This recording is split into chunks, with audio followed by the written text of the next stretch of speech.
कि यह जो विजिलेंस की कार्य प्रणाली है हमारे स्टेट में, हमारे राज्य में, उस पर बहुत बड़ा प्रश्न चिन्ह है जी। इसलिए कि माननीय पटना उच्च न्यायालय के आदेश पर विजिलेंस इंक्वायरी करता है और उस इंक्वायरी के आधार पर, on the basis of that inquiry report, FIR has been instituted. और जब एफआईआर लॉन्च होता है तो आपने क्या इंक्वायरी की भाई? कि आपने उन लोगों का नाम दे दिया जो लोग दोष मुक्त हो गए और जिनके खिलाफ एविडेंस था उनको आप लोगों ने छोड़ दिया। ये 2017 का एफआईआर था, आज 2022 है।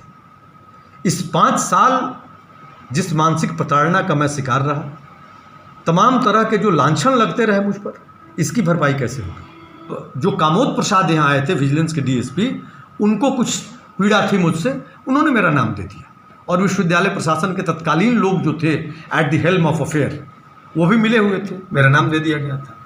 पंजीयन गड़बड़ी मामले में रजिस्ट्रार सहित 7 लोग बरी। डीबीएसडी कॉलेज के पंजीयन गड़बड़ी मामले में निगरानी ने विधान पार्षद समेत 5 को बनाया अप्राथमिकी आरोपित, 10 के खिलाफ आरोप पत्र समर्पित।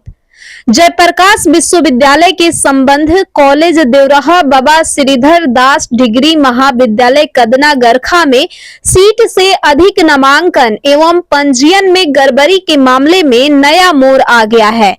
पटना हाई कोर्ट की फटकार के बाद विजिलेंस ने केस संख्या 60/2017 में फिर से जांच शुरू करते हुए 24 सितंबर 2022 को निगरानी न्यायालय मुजफ्फरपुर में आरोप पत्र दाखिल करते हुए जेपीयू के वर्तमान कुल सचिव डॉक्टर रवि प्रकाश बबलू समेत 7 लोगों को इस केस से आरोप मुक्त कर दिया। इसके साथ ही नए आरोप पत्र दाखिल करते हुए वर्ष 2012 से 14 में रहे तत्कालीन डीएसडब्ल्यू व वर्तमान में जदयू के सारण स्नातक निर्वाचन क्षेत्र से विधान पार्षद डॉक्टर वीरेंद्र नारायण यादव, तत्कालीन कुल सचिव तपसी प्रसाद सिंह, डीएसडब्ल्यू कार्यालय के सहायक रविंद्र प्रसाद यादव, पंजीयन शाखा के तत्कालीन प्रशाखा पदाधिकारी रामेश्वर ठाकुर एवं परीक्षा विभाग के तत्कालीन सहायक मुकेश कुमार तिवारी को अप्राथमिकी आरोपित बनाया है। इस मामले में गुरुवार को हाई कोर्ट में सुनवाई भी हुई। इस संबंध में जेपी विश्वविद्यालय के कुल सचिव डॉक्टर रवि प्रकाश बबलू के पटना हाई कोर्ट में पक्ष रख रहे वरीय अधिवक्ता ज्ञान प्रकाश ने बताया कि उनके मुवक्किल ने पटना हाई कोर्ट में क्रिमिनल मिसलेनियस संख्या 1272/2018 दाखिल कर अपने ऊपर विजिलेंस द्वारा गलत प्राथमिकी विजिलेंस केस संख्या 60/2017 करने की शिकायत की थी। इस पर सुनवाई के बाद 1 सितंबर 2022 को पटना उच्च न्यायालय ने विजिलेंस के एडीजी को 19 सितंबर को सशरीर उपस्थित होकर अपना पक्ष रखने को कहा था। इसके बाद से निगरानी ने डीबीएसडी कॉलेज कदना एवं जेपी विश्वविद्यालय में पिछले दिनों कई बार छापेमारी कर सभी मामले की जांच करके डॉक्टर रवि प्रकाश बबलू समेत 7 लोगों को आरोप मुक्त करते हुए नए सिरे से आरोप पत्र दाखिल किया है। इसमें तत्कालीन डीएसडब्ल्यू व वर्तमान में विधान पार्षद डॉक्टर वीरेंद्र नारायण यादव समेत 5 लोगों को अप्राथमिकी आरोपित किया है। उन्होंने बताया है कि कोर्ट में गुरुवार को उपस्थित हुए विजिलेंस के एडीजी नए सिरे से जांच कर आरोप पत्र दाखिल करने की बात कही है। यहाँ छात्रों के नामांकन और उनके पंजीयन में कुछ गड़बड़ी हुई थी और माननीय पटना उच्च न्यायालय के निर्देशानुसार विजिलेंस ने इंक्वायरी की थी। कामोद प्रसाद उस समय के तत्कालीन डीएसपी इंक्वायरिंग ऑफिसर थे और उन्हीं के इंक्वायरी रिपोर्ट के आधार पर निगरानी थाना कांड संख्या 60/2017 दर्ज हुआ था, जिसमें कुछ निर्दोष लोगों को फंसाया गया था, जिसमें मैं भी था।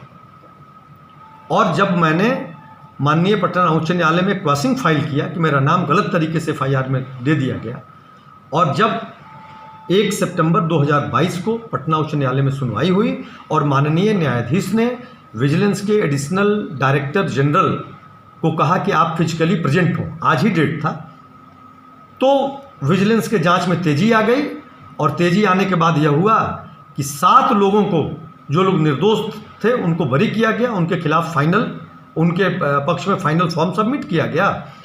और कुछ ऐसे लोग जिनका FIR में नाम ही नहीं था, जिनके खिलाफ एविडेंसेस थे, उसमें बहुत बड़े बड़े लोग हैं, उनको चार्जशीट किया गया।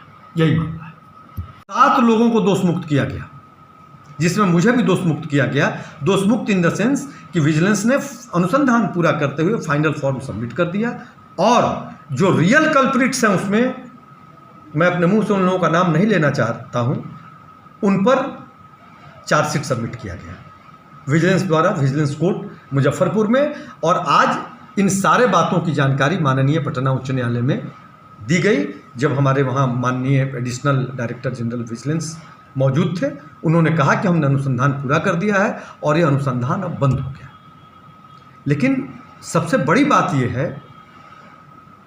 कि यह जो विजिलेंस की कार्य प्रणाली है हमारे स्टेट में, हमारे राज्य में, उस पर बहुत बड़ा प्रश्न चिन्ह है जी। इसलिए कि माननीय पटना उच्च न्यायालय के आदेश पर विजिलेंस इंक्वायरी करता है, और उस इंक्वायरी के आधार पर, on the basis of that inquiry report, FIR has been instituted. और जब FIR लॉन्च होता है तो आपने क्या इंक्वायरी की भाई? कि आपने उन लोगों का नाम दे दिया जो लोग दोष मुक्त हो गए और जिनके खिलाफ एविडेंस था, उनको आप लोगों ने छोड़ दिया। ठीक है, आज मैं बरी हो गया, मैं प्रसन्न भी हूँ कि माननीय न्यायालय के इंटरवेंशन से ये सब हुआ। लेकिन ये 2017 का FIR था, आज 2022 है।